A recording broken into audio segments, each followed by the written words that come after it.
आइए बच्चों, class teaching के इस वीडियो में आपका स्वागत है। इससे पहले हमने आपको पार्ट 1 में पढ़ाया था पारितंत्र की परिभाषा और पारितंत्र कितने प्रकार का होता है। जलीय पारितंत्र, स्थलीय पारितंत्र, वायवीय पारितंत्र, जलस्थलीय पारितंत्र।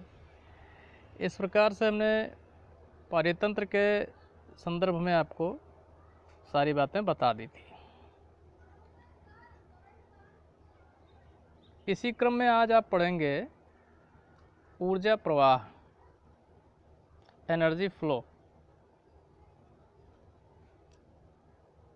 किसी भी जीवधारी का जो जीवन है ऊर्जा पर निर्भर करता है। जितनी अधिक ऊर्जा जीवधारी में पाई जाती है, जीवधारी उतना ही स्वस्थ और चपल चंचल होता है। यदि किसी जीवधारी में पर्याप्त ऊर्जा है तो प्राकृतिक रूप से अपनी संपूर्ण आयु को पूरा करता है। ऊर्जा की कमी से किसी भी जीवधारी में अनेक प्रकार की विसंगतियां आने लगती हैं और समय से पहले वो मृत्यु को प्राप्त हो जाते हैं। जैसा कि आपको पढ़ाया जा चुका है इसी अध्याय में, प्रकृति में पाए जाने वाले सभी जीवधारियों का प्रकृति के अजैविक घटकों से जो संबंध होता है और इस प्रकार से निर्मित जो तंत्र होता है, जैविक और अजैविक घटकों के संबंध से जो निर्मित तंत्र होता है, उसी को पारितंत्र कहते हैं। तो पारितंत्र में ऊर्जा का प्रवाह होता रहता है। जैसा कि आप जानते हैं, ऊष्मागतिकी के नियम के अनुसार ऊर्जा को ना तो उत्पन्न किया जा सकता है और ना ही नष्ट किया जा सकता है। फिर क्या होता है, यह एक रूप से दूसरे रूप में ट्रांसफॉर्म कर दी जाती है, रूपांतरित होती है बस। जैसे सौर ऊर्जा।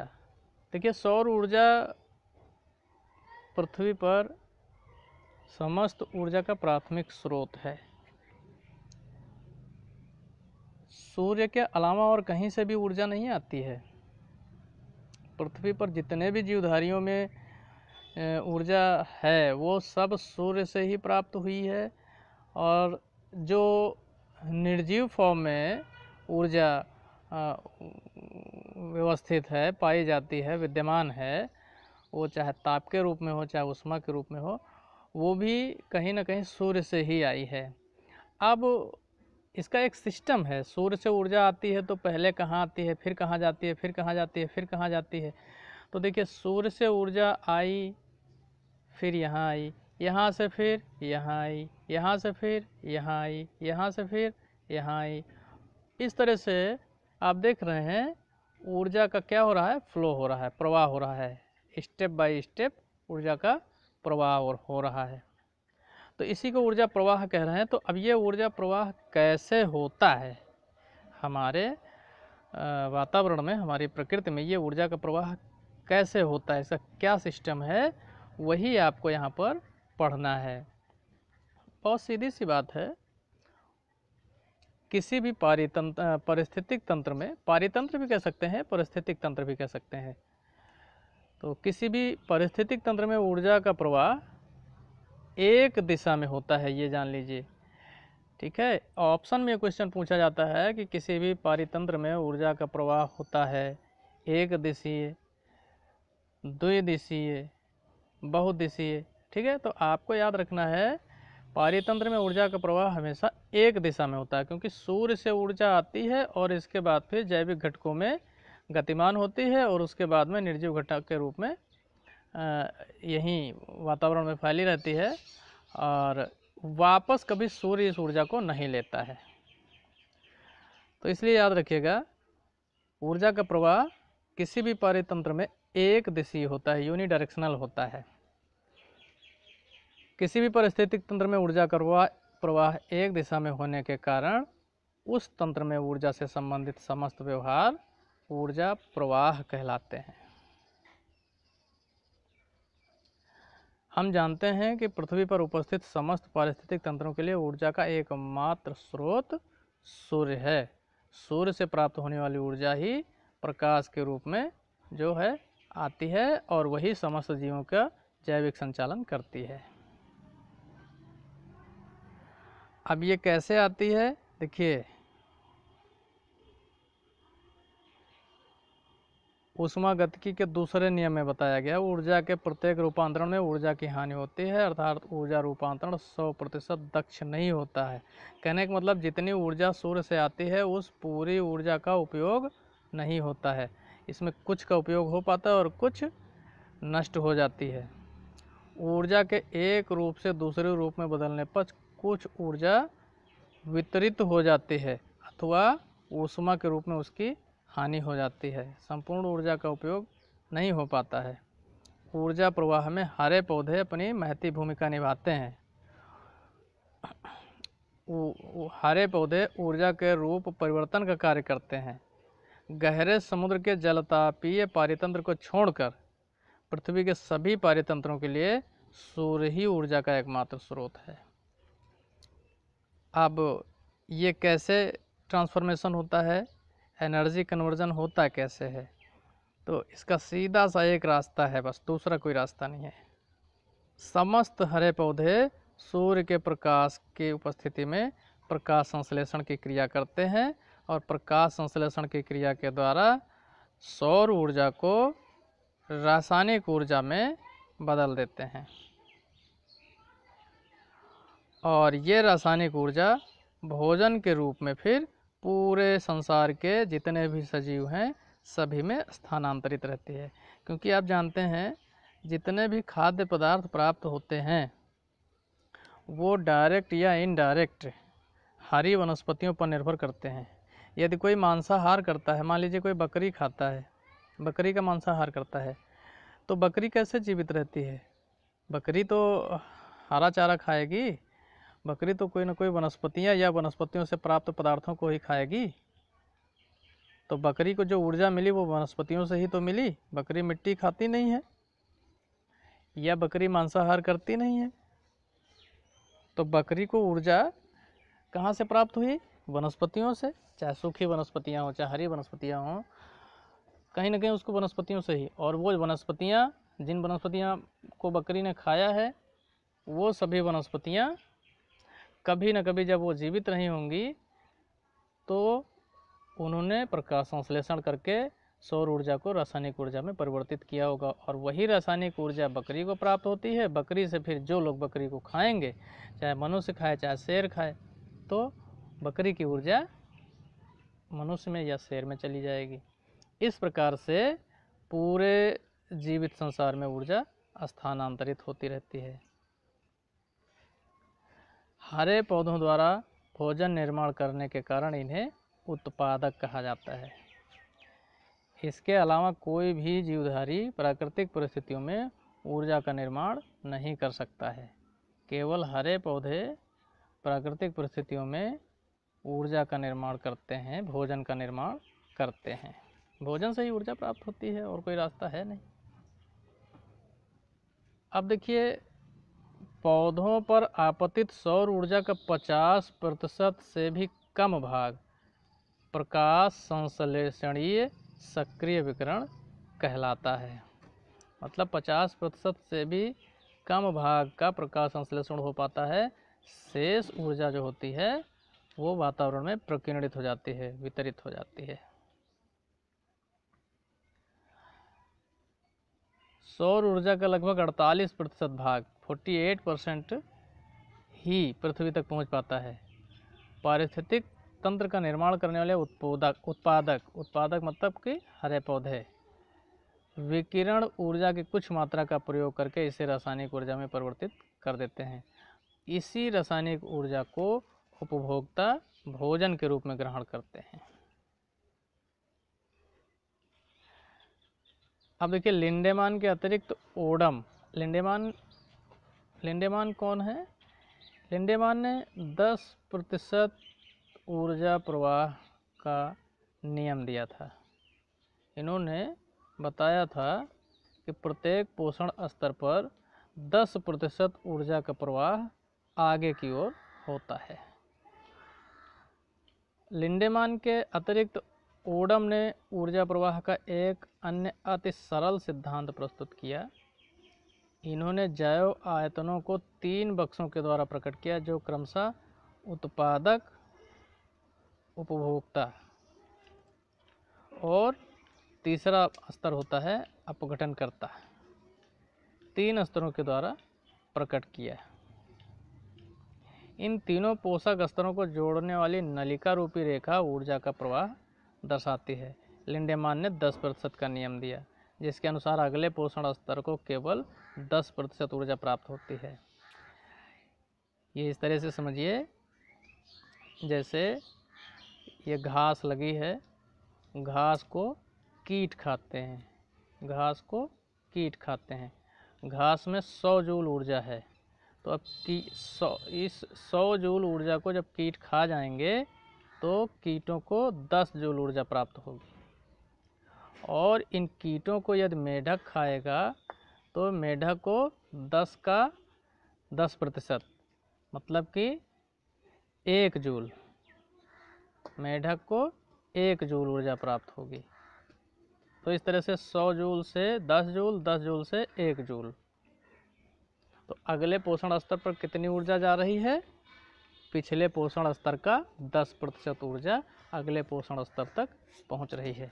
इसी नियम को लिंडेमान का 10% का नियम कहा जाता है। इसके बाद आप जानेंगे भोजन श्रृंखलाएं अथवा खाद्य श्रृंखलाएं, जिसको अंग्रेजी में कहते हैं फूड चेन्स। फूड चेन्स क्या होती हैं?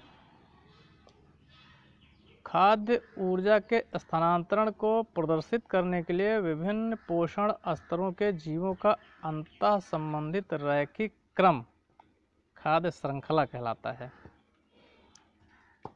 जैसे उत्पादक हैं, और उत्पादक के बाद ये पहला स्तर हो गया। दूसरा स्तर है उपभोक्ता। तो उपभोक्ता जो होते हैं, इनको 2 श्रेणियों में बांटा गया है। ये प्रथम श्रेणी के उपभोक्ता और ये द्वितीय श्रेणी के उपभोक्ता। प्रथम श्रेणी के उपभोक्ता जो हैं उनको शाकाहारी कहते हैं, और द्वितीय श्रेणी के जो उपभोक्ता होते हैं उनको मांसाहारी कहते हैं। एक और होते हैं तृतीय श्रेणी के उपभोक्ता। ये तृतीय श्रेणी वाले कौन होते हैं? जो सर्वाहारी होते हैं। जो सर्वाहारी होते हैं वो तृतीय श्रेणी के उपभोक्ता होते हैं। तो इस तरह से उत्पादक प्रथम स्तर, फिर द्वितीय स्तर में शाकाहारी उपभोक्ता, फिर मांसाहारी उपभोक्ता, फिर सर्वाहारी उपभोक्ता। तो इन सब के बीच जो पोषण स्तर बनते हैं, जो रैखिक क्रम बनते हैं इस तरह से, ठीक है, ये जो चैन बनती है, किसको किससे भोजन मिल रहा है, माने ऊर्जा मिल रही है, अपने भोजन को प्राप्त करने के लिए या ऊर्जा को प्राप्त करने के लिए कौन सा स्तर किससे संबंधित है, उसका जो रैखिक अनुक्रम बनता है उसी को खाद्य श्रृंखला या फूड चैन कहा जाता है। अभी हम आपको उदाहरण दे करके बताएंगे। प्रकृति में सामान्यतः 3 प्रकार की खाद्य श्रृंखलाएं पाई जाती हैं, जिनमें पहली होती है चारण खाद्य श्रृंखला, और दूसरी होती है अपरद खाद्य श्रृंखला, और आगे और अभी बता रहे हैं। तो खाद्य श्रृंखला पहले समझ लीजिए। जैसे यहाँ पर देखिए, चारण खाद्य श्रृंखला का उदाहरण दिया गया है। घास, घास को कीट खाते हैं। कीटों का मुख्य भोजन क्या है? घास फूस खाते हैं, पत्तियों पर बैठते हैं और पत्तियों का रस चूस लेते हैं और पत्तियों को कुतर कुतर करके खाते रहते हैं। इस तरह से कीटों का जीवन निर्भर करता है घास पर। तो घास खाने से कीटों को ऊर्जा प्राप्त हुई। फिर कीटों को मेढक खाएंगे। अब मेढक संबंधित हो गया कीट से, कीट संबंधित हो गया घास से, और मेढक को सांप खा लेते हैं और सांप को मोर खा लेते हैं। यहाँ देखिए, घास जो है ये उत्पादक है। इसके अलावा ये सब उपभोक्ता हैं। कीट, मेढक, सांप, मोर, ये सब उपभोक्ता हैं, क्योंकि ये सब उपभोग कर रहे हैं, उत्पादन नहीं कर रहे हैं।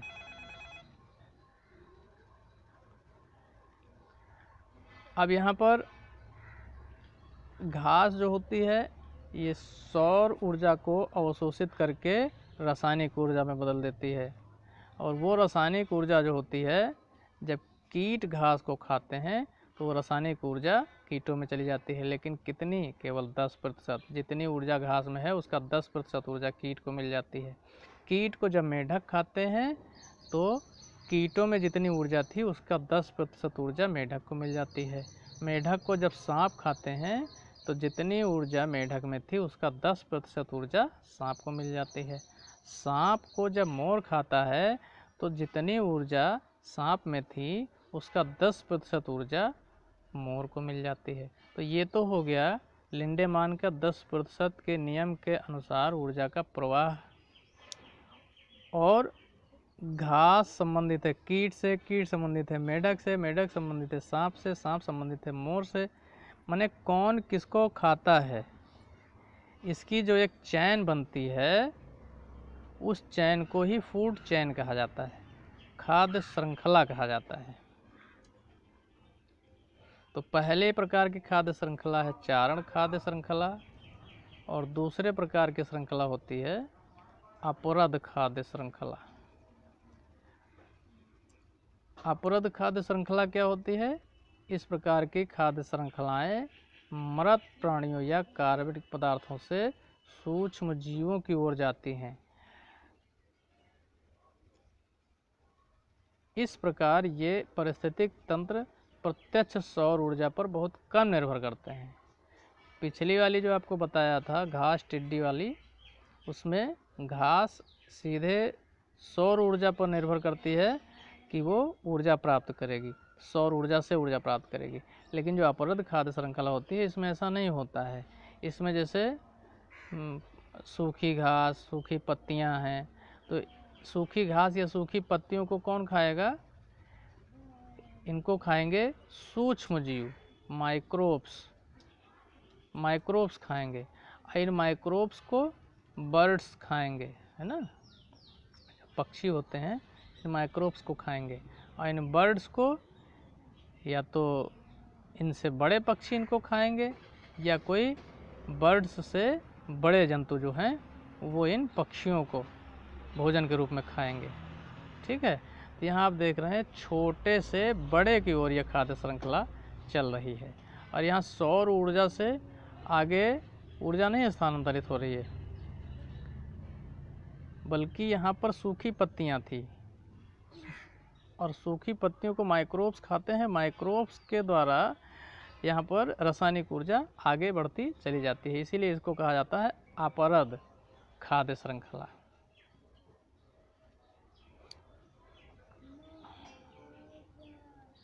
इसके बाद तीसरे प्रकार की खाद्य श्रृंखला आती है परजीवी खाद्य श्रृंखला।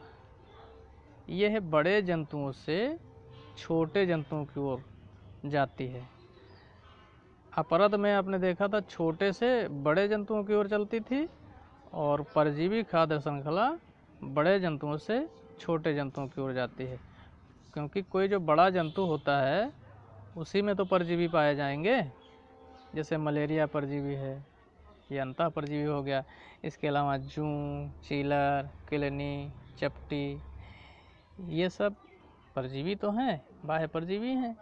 तो ये बड़े जीवों के शरीर पर पाए जाते हैं, तो बड़े जीवों के शरीर से पोषण प्राप्त करते हैं। तो इस तरह से जो परजीवी खाद्य श्रृंखला होती है ये बड़े जीवों से छोटे जीवों की ओर रन करती है। अब आगे आप पढ़ेंगे खाद्य जाल क्या है। देखिए पीछे आपको हमने दिखाया था, यहाँ पर एक ये खाद्य श्रृंखला है, एक ये खाद्य श्रृंखला है, एक ये खाद्य श्रृंखला है। 3 खाद्य श्रृंखलाएं यहाँ पर हैं। अब यहाँ पर देखिए सबसे पहले घास, ये कॉमन है। घास को कीट भी खाते हैं, घास को हिरन भी खाते हैं, घास को शाकाहारी स्तनी भी खाते हैं। ठीक है, अब कीटों को मेढक खाएगा, हिरन को शेर खाएगा। तो इस तरह से क्या होता है, ये सब एक दूसरे से इसमें संबंधित हो जाते हैं। ये इसको खाएगा, ये इसको खाएगा, ये इसको खाएगा, ये इसको खाएगा, ये इसको खाएगा। इस तरह से बहुत सारे खाद्य श्रृंखलाएँ आपस में एक दूसरे से उलझ जाती हैं। तो जब बहुत सारी खाद्य श्रृंखलाएँ आपस में उलझ जाती हैं, एक दूसरे से मिली होती हैं, तो उनको संयुक्त रूप से खाद्य जाल कहा जाता है। जब एक खाद्य श्रृंखला अलग आपको दिखाई गई तब तो ये खाद्य श्रृंखला है, लेकिन एक से अधिक खाद्य श्रृंखलाएँ जब आपस में जुड़ी होती हैं तो उसको कहा जाता है खाद्य जाल। यहाँ पर आप देखिए, घास को टिड्डी खाएगी, घास को खरगोश खाएगा, घास को चूहा भी खाएगा। अब टिड्डी को छिपकली खाएगी, खरगोश को बाज खाएगा, चूहे को सांप खाएगा, सांप को बाज खाएगा। इसी में मोर भी हो सकता था। यहाँ पर मोर छिपकली को भी खा लेगा, मोर सांप को भी खा लेगा। तो इस तरह से ये हो गया खाद्य जाल, जहाँ पर एक से अधिक खाद्य श्रृंखलाएँ आपस में, ये देखिए, पारितंत्र की विभिन्न खाद्य श्रृंखलाएँ एक दूसरे से परस्पर संबंधित होती हैं, तो इस प्रकार की श्रृंखला को खाद्य जाल कहा जाता है। एक और खाद्य जाल यहाँ पर आपको मैदानीय पारिस्थितिक तंत्र का एक अन्य खाद्य जाल बताया गया है। इसमें देखिए, एक खाद्य श्रृंखला ये है, दूसरी खाद्य श्रृंखला ये है, तीसरी खाद्य श्रृंखला ये है, इधर आ गई, चौथी खाद्य श्रृंखला ये है, इधर आ गई, पांचवी खाद्य श्रृंखला ये इधर से इधर, फिर इधर से इधर, फिर इधर से इधर। मतलब हरे पादप को टिड्डी खाएगी, टिड्डी को मेढक भी खा सकता है, टिड्डी को पक्षी भी खा सकता है, टिड्डी को छिपकली भी खा सकता है। इसके बाद इन तीनों को बाज खा सकता है। तो यहाँ आप देखिए कितनी खाद्य श्रृंखलाएँ आपस में संयुक्त हो गई हैं, इसीलिए इसको खाद्य जाल कहा जाता है। एक बात और याद रखिएगा, खाद्य श्रृंखला या खाद्य जाल दोनों में ऊर्जा प्रवाह हमेशा एक दिशीय होगा। ऐसा नहीं कि खाद्य श्रृंखला में एक दिशीय होता है और खाद्य जाल में बहुदिशीय होता है, ऐसा नहीं है। यहाँ पर आप देख रहे हैं, सूर्य से सूर्य का प्रकाश आएगा, उससे हरे पौधे प्रकाश संश्लेषण करेंगे, इसके बाद ऊर्जा का प्रवाह इधर को, यहाँ से इधर को, यहाँ से इधर को, यहाँ से इधर को, वापस ऊर्जा नहीं लौट रही है। यहाँ से ऊर्जा चलती है सूर्य से और हरे पौधों में, हरे पौधों से प्रथम स्तर, फिर द्वितीय पोषक स्तर, फिर तृतीय पोषक स्तर, और यदि यहाँ होता तो चौथे पोषक स्तर तक जाती है। तो खाद्य श्रृंखला में या खाद्य जाल में हमेशा ऊर्जा एक दिशा में प्रवाहित होती है।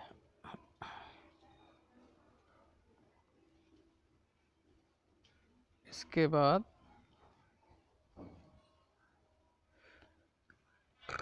चारण खाद्य श्रृंखला तथा अपरद खाद्य श्रृंखला में क्या अंतर होता है, अभी आपको हम बता चुके हैं। ये खाद्य श्रृंखला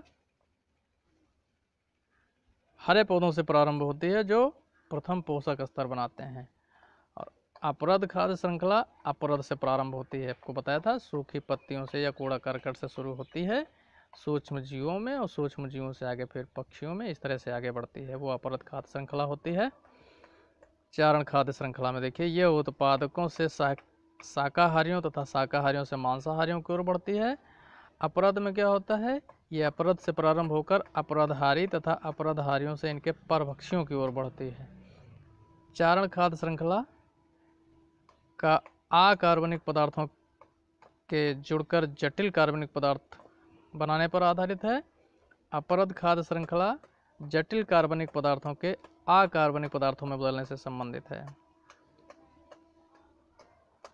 चारण खाद्य श्रृंखला यह जलीय पारितंत्रों में ऊर्जा बहाव का प्रमुख माध्यम है। अपरद खाद्य श्रृंखला यह स्थलीय पारितंत्र में ऊर्जा प्रवाह का प्रमुख माध्यम है।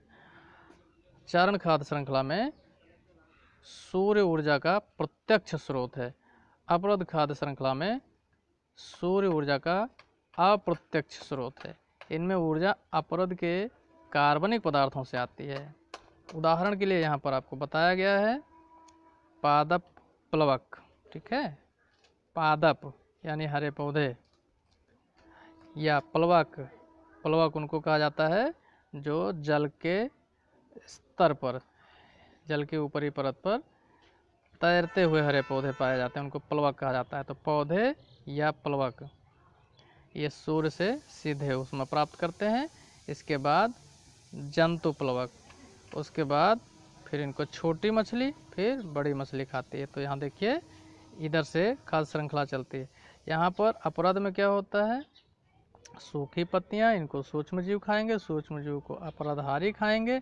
और इसके बाद अपराधहारी का मतलब यहाँ होता है सूक्ष्मजीवों का भक्षण करने वाले, और इनको फिर पक्षी खाएंगे, और पक्षियों को बाज खाएगा, और बाज को इसी तरह से आगे बाज से बड़ा कोई मांसाहारी होगा, सर्वाहारी होगा, वो खाएगा।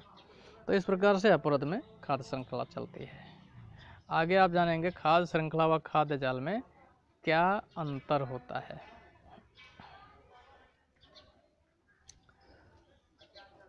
देखिए खाद्य श्रृंखला हम पहले बताते हैं आपको, विभिन्न पोषण स्तर के जीवों का रैखिक क्रम। पोषण स्तर क्या है, घास, घास के बाद टिड्डी, और टिड्डी के बाद में मेढक, मेढक के बाद में सांप। तो पहला पोषण स्तर ये, दूसरा ये, तीसरा ये है पोषण स्तर। तो विभिन्न पोषण स्तर के जीवों का रैखिक क्रम जो खाद्य ऊर्जा के स्थानांतरण को प्रदर्शित करता है, खाद्य श्रृंखला कहलाता है। खाद्य जाल क्या है, यह खाद्य ऊर्जा के स्थानांतरण के विभिन्न पोषण स्तरों के जीवों में प्रदर्शित करता समाकलित जाल है। समाकलित मतलब एक दूसरे से इंटरक्रॉस है ना, जाल होता है जो अनेक खाद्य श्रृंखलाओं के आपस में जुड़ने से बनता है। फिर खाद्य श्रृंखला ये किसने किसको खाया की सरलतम अभिव्यक्ति है, अर्थात उच्च पोषण स्तर के जीव निम्न पोषण स्तर के केवल एक प्रकार के जीवों का आहार बनाते हैं, जबकि खाद्य जाल में पोषण संबंधों के वैकल्पिक मार्गों की भी जानकारी होती है, अर्थात उच्च पोषण स्तर के जीव निम्न पोषण स्तर के अनेक प्रकार के जीवों का आहार बना सकते हैं।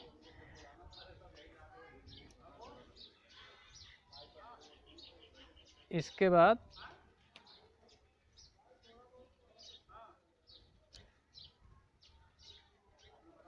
खाद्य श्रृंखला में ऊर्जा प्रवाह की गणना आसान है, जबकि खाद्य जाल में ऊर्जा प्रवाह की गणना कठिन होती है। खाद्य श्रृंखला समुदाय रचना की सीमित जानकारी देता है और खाद्य जाल समुदाय रचना की व्यापक जानकारी देता है।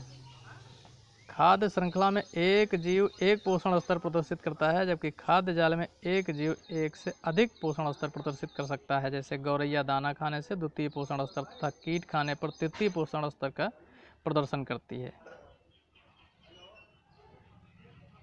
इसी तरह से खाद्य श्रृंखला में एक जीव की विलुप्ति से श्रृंखला समाप्त हो जाएगी। जैसे अपने घास, घास के बाद टिड्डी, और टिड्डी के बाद में मेढक। अब अगर ये वाली जातियां समाप्त हो जाएं तो मेढक क्या घास खाएगा? नहीं खाएगा। तो इस तरह से यहाँ पर खाद्य श्रृंखला समाप्त हो जाएगी, लेकिन खाद्य जाल में ऐसा नहीं है। खाद्य जाल में बहुत से ऑप्शन होते हैं। अब ऊर्जा प्रवाह का मॉडल पढ़ेंगे। तो पारितंत्र में होने वाले पारितंत्र के ऊर्जा प्रवाह की दो विशेषताएं होती हैं। पहली विशेषता है ऊर्जा प्रवाह एक दिशीय होता है, और दूसरी विशेषता है कि आगे के पोषक स्तरों में प्रवाहित ऊर्जा की मात्रा कम होती जाती है। जैसा कि हम पीछे आपको बता चुके हैं, केवल 10% ऊर्जा ही अगले स्तर में ट्रांसफ़र होती है।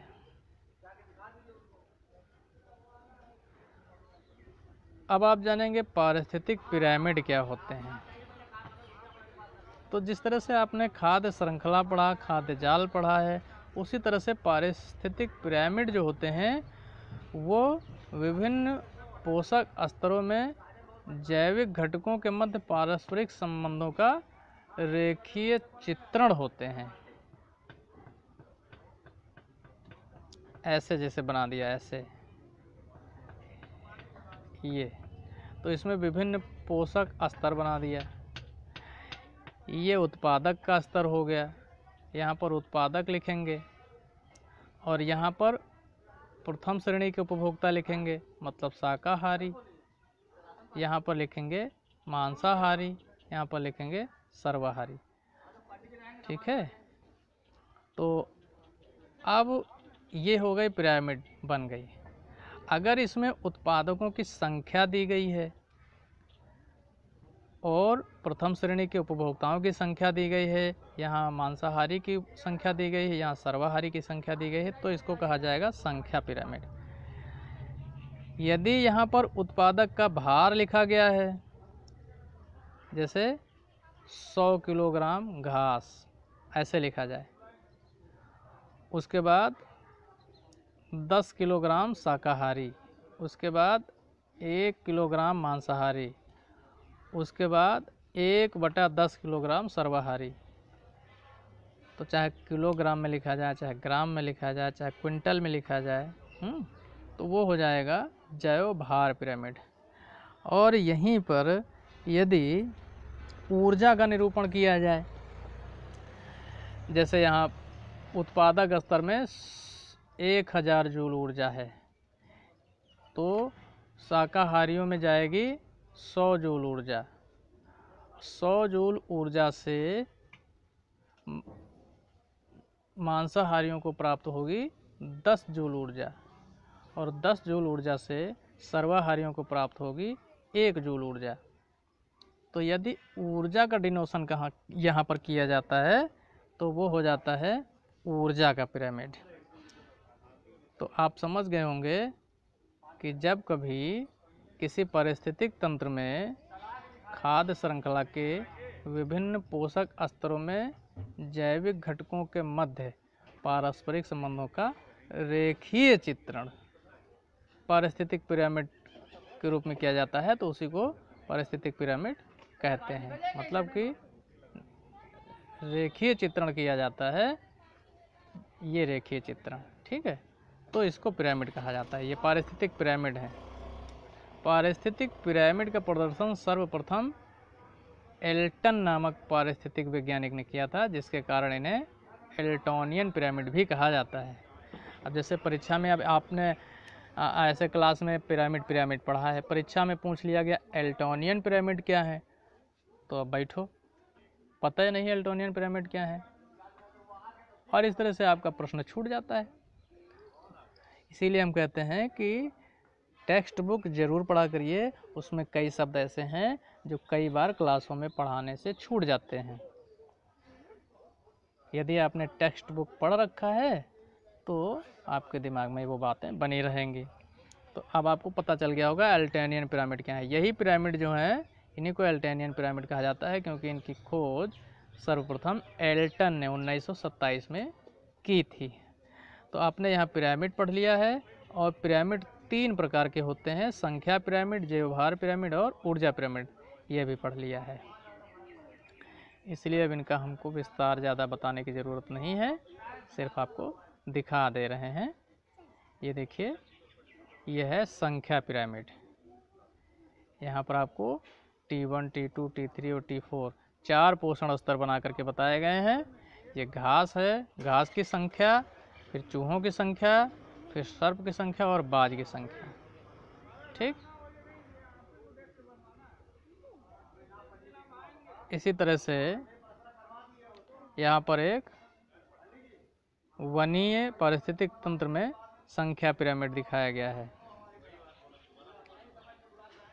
ये वन का है पारिस्थितिक पिरामिड, ये घास के मैदान का है। अच्छा, ये उल्टा पिरामिड है, ये उल्टा पिरामिड है। जैसे एक वृक्ष से कितने पक्षियों का पोषण हो सकता है, तो वृक्ष तो एक है, ये संख्या का उल्टा पिरामिड है, ठीक है, संख्या का, ऊर्जा का उल्टा पिरामिड नहीं है, संख्या का उल्टा पिरामिड है। वृक्षों की संख्या यहाँ पर 1 हो सकती है, 2 हो सकती है, 3 हो सकती है। तो आप एक वृक्ष मान लीजिए, यहाँ एक वृक्ष है, तो एक वृक्ष से कितने पक्षियों का पोषण हो सकता है? ऐसी बात है कि उसमें एक से तो ज़्यादा ही पक्षियों का पोषण हो जाएगा एक वृक्ष से। मान लीजिए कि एक वृक्ष से 100 पक्षियों का पोषण होता है, 100 पक्षियों से जो कितने सेकेंडरी कंज्यूमर्स का पोषण होगा, तो 1000 सेकेंडरी कंज्यूमर्स का पोषण हो सकता है 100 पक्षियों से, मतलब 100 पक्षी कितने अन्य मांसाहारियों के लिए पर्याप्त भोजन हैं। तो 100 पक्षियों से 1000 छोटे मांसाहारियों का आराम से भोजन हो जाएगा। और फिर इन मांसाहारियों को जो सर्वाहारी खाएंगे, जो तृतीय के उपभोक्ता होंगे, उनकी संख्या 10,000 हो सकती है।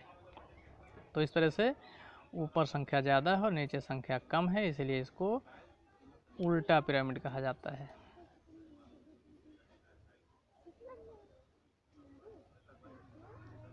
ये परजीवी पारिस्थितिक तंत्र है, इसमें भी संख्या का उल्टा पिरामिड आपको बताया गया है, वही पिरामिड ये भी है उसी तरह का। ये तालाब का पारिस्थितिक तंत्र में संख्या पिरामिड है और ये सीधा पिरामिड होता है। जब नीचे संख्या उत्पादक स्तर पर ज़्यादा होती है, उपभोक्ता स्तर पर कम होती है, तो वो सीधा पिरामिड होता है। और जब उत्पादक स्तर पर संख्या कम होती है, ये उत्पादक स्तर है, तो उत्पादक स्तर पर संख्या कम होती है, उपभोक्ताओं पर संख्या क्रमशः बढ़ती जाती है, तो ये उल्टा पिरामिड कहा जाता है और ये सीधा पिरामिड कहा जाता है।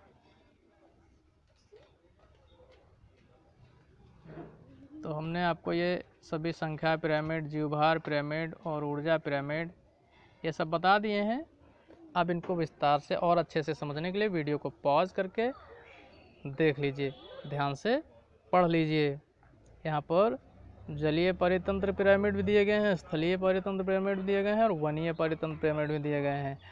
यदि आपको इसमें आधा छुपा हुआ दिखाई पड़ता है तो फुल स्क्रीन कर दीजिए, वीडियो के कॉर्नर पर जाइए, यहाँ पर देखिए ऐसे ऐसे करके एक आकृति बनी होती है, इसको ऐसे टच करिए तो वीडियो पूरे स्क्रीन पे आ जाएगा, तो आपको पूरी कॉपी, पूरा पेज दिखाई पड़ेगा।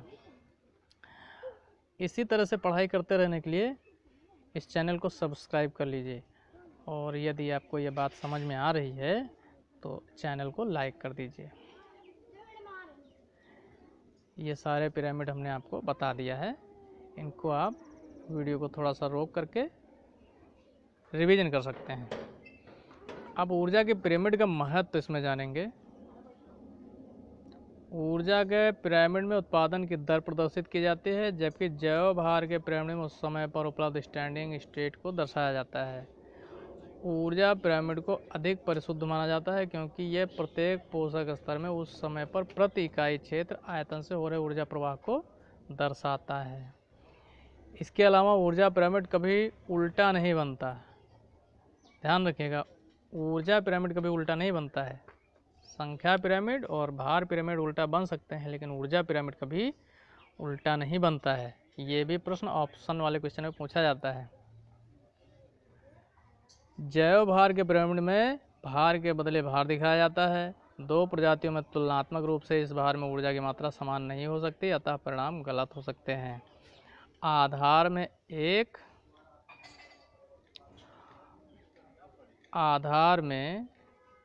एक और बार को दर्शाकर सौर ऊर्जा को भी पिरामिड में दिखाया जा सकता है। अब जो बहुत ही महत्वपूर्ण बात है वो है पारिस्थितिक अनुक्रमण। ये समझने के लिए है पारिस्थितिक अनुक्रमण क्या है, इसको आप ठीक से समझ लीजिए। इस अध्याय का सबसे इम्पोर्टेंट टॉपिक है। बहुत आसान है, लेकिन समझ में ना आए तो कठिन है। हम आपको पहले ऐसे बता दे रहे हैं कि पारिस्थितिक अनुक्रमण क्या है। देखिए, यहाँ पर बहुत सारे प्रकार के पेड़ पाए जाते हैं। मान लीजिए अमरूद के पेड़ हैं, ये सब अमरूद के पेड़ हैं, ठीक है। तो इसमें छोटे छोटे अमरूद लगते हैं, इसमें भी छोटे छोटे अमरूद लगते हैं, इसमें भी छोटे छोटे अमरूद लगते हैं, इसमें बहुत बड़े बड़े अमरूद लगते हैं, इसमें भी बहुत बड़े बड़े अमरूद लगते हैं और इसमें भी बहुत बड़े बड़े अमरूद लगते हैं। तो ये छोटे अमरूद वाले जो पेड़ हैं ये, और बड़े अमरूद वाले पेड़ हैं ये, सब साथ में लगे हुए हैं।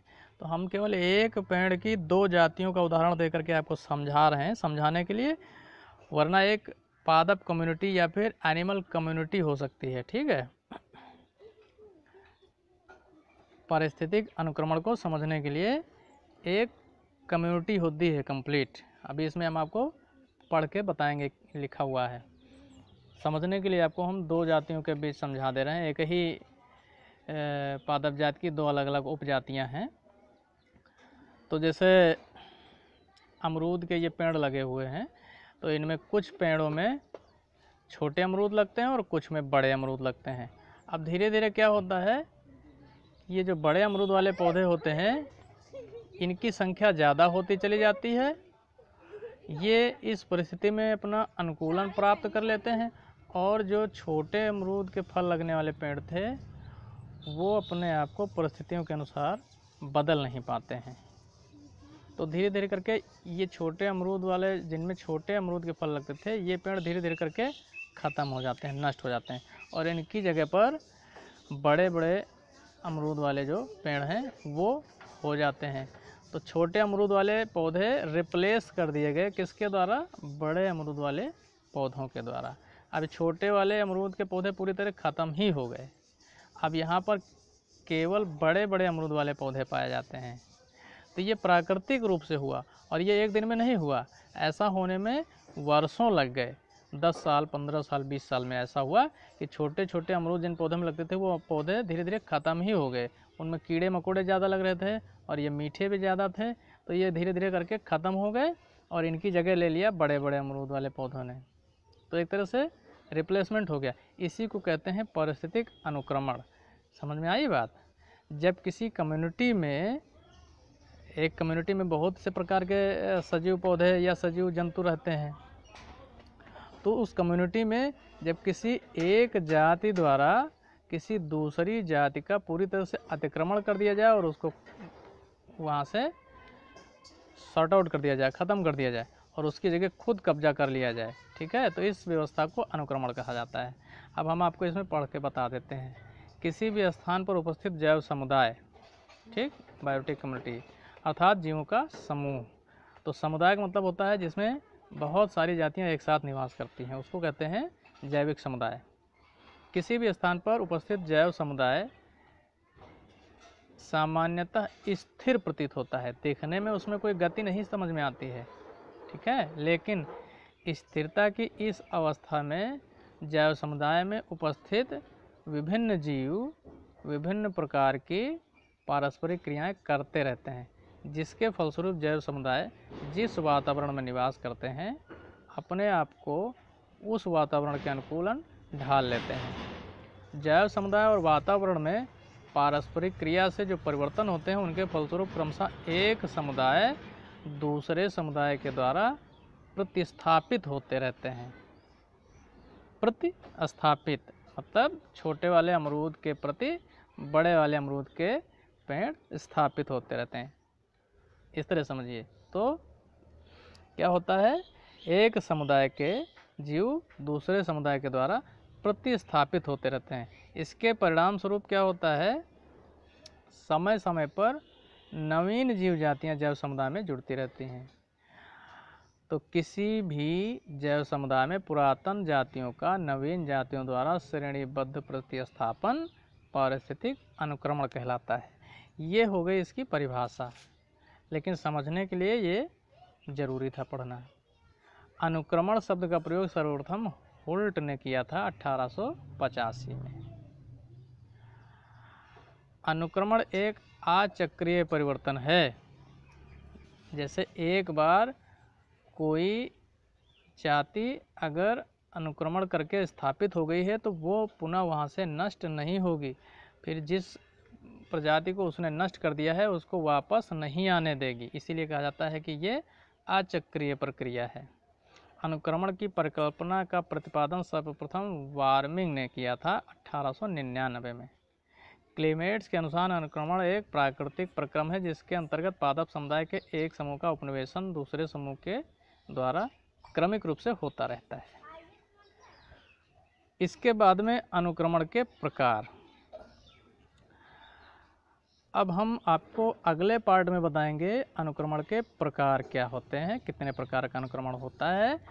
और अच्छे से पढ़ाई करिए, चैनल को लाइक कर दीजिए। यदि आपको कुछ कहना है, कोई सजेशन है, कोई इंक्वायरी है, आपकी रिक्वायरमेंट है, तो उसको कमेंट बॉक्स में जा कर के लिखिए और नोट्स बनाते रहिए। टेक्स्ट बुक ज़रूर पढ़िए। ठीक है, ओके, थैंक